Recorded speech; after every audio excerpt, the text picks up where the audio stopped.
ചില രാജ്യങ്ങൾ അതിർത്തികൾ കാക്കാൻ സൈന്യത്തെ ആശ്രയിക്കും. ചില രാജ്യങ്ങൾ നയതന്ത്രത്തെ ആശ്രയിക്കും. എന്നാൽ ചില ഭരണാധികാരികൾ സ്വന്തം നിലനിൽപ്പിനെ സംരക്ഷിക്കാൻ ലോകത്തെ മുഴുവൻ ഭീതിയുടെ നിഴലിൽ നിർത്തുന്ന ആയുധങ്ങളെയാണ് ആശ്രയിക്കുന്നത്. കൊറിയൻ ഉപദ്വീപിൽ നിന്ന് ഇന്ന് ഉയരുന്ന വാർത്തകൾ അത്തരമൊരു ഭീതിയുടെ പ്രതിധ്വനിയാണ്.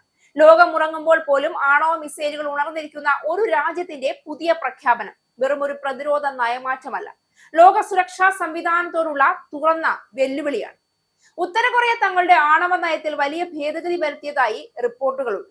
പരമാധികാരിയായ കിം ജോങ് ഉൻ ഏതെങ്കിലും വിദേശ ആക്രമണത്തിൽ കൊല്ലപ്പെടുകയോ അല്ലെങ്കിൽ അദ്ദേഹത്തിന് ഭരണം നടത്താൻ കഴിയാത്ത വിധം അപകടം സംഭവിക്കുകയോ ചെയ്താൽ ശത്രു രാജ്യങ്ങൾക്ക് നേരെ ഉത്തര കൊറിയൻ സൈന്യം തനിയെ ആണവാക്രമണം നടത്തുമെന്നാണ് ഭേദഗതി വ്യക്തമാക്കുന്നത്.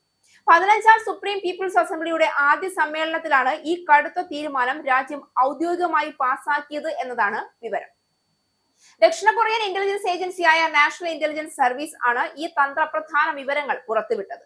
പുതിയ നിയമപ്രകാരം രാജ്യത്തിന്റെ ആണവായുധങ്ങളുടെ പൂർണ്ണ നിയന്ത്രണം കിം ജോങ് ഉന്നിൽ തന്നെ നിലനിൽക്കും. എന്നാൽ അദ്ദേഹത്തെ ലക്ഷ്യമിട്ട് ശത്രുക്കൾ ആക്രമണം നടത്തിയാൽ എങ്ങനെ തിരിച്ചടിക്കണമെന്ന് പുതിയ ഭേദഗതിയിലെ ആർട്ടിക്കിൾ 3 കൃത്യമായി നിർവചിക്കുന്നുണ്ട്.